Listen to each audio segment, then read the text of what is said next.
How do you assess a process rather than the content of learning?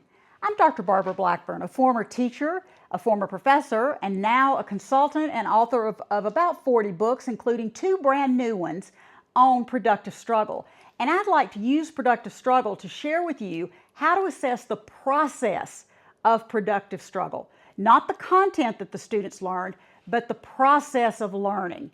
And I want to give you a couple of ways that are formative, and then we'll look at a couple of ways that are summative. So let's start with formative, because as students are working, as they are productively struggling, you're going to want to do some formative assessments. You're going to want to observe them and take notes.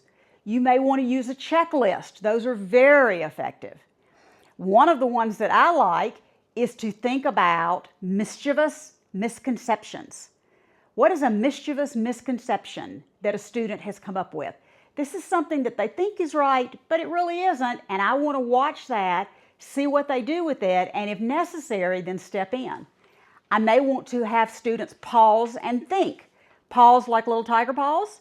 They pause and think. They put a pause on the desk, and that means they need my help, except that they want me to let them think first. So it's really important that they pause and think before they get my help.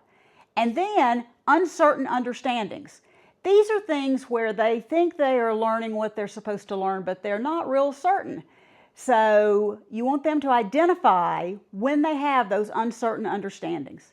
Now let's switch and do summative assessments that you can do for the process. So we're still working on the process, but what do you do at the end?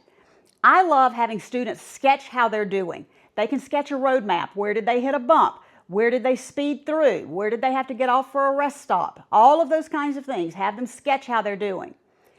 I like this for an exit slip. When I didn't know what to do, I did. When I didn't know what to do, I did. And they tell you exactly that. You can also do going up the mountain, and you give them a picture of a mountain, a little sketched outline, and they have to tell you where they made it. Are they halfway? Are they at the top? Did they fall back down? Where are they? Emotions. You give them a set of emojis, and they have to circle how they feel about their work. That one's really important. And then for older students, you might want to do, and I love this one. I got it from a high school teacher. He has them assess their athletic performance. And so they do rookie, so they're just starting and they need lots of help. Starter, they can handle the basics, but they need some more support. A playmaker is confident and consistent in my performance. And the coach can explain it and help others. And so you have them rank themselves as to where they are. Lots of different ways you can summatively assess the process of productive struggle. So how do you formatively or summatively assess a process? How about putting it down there in the comments so we can all learn from each other as part of a learning community?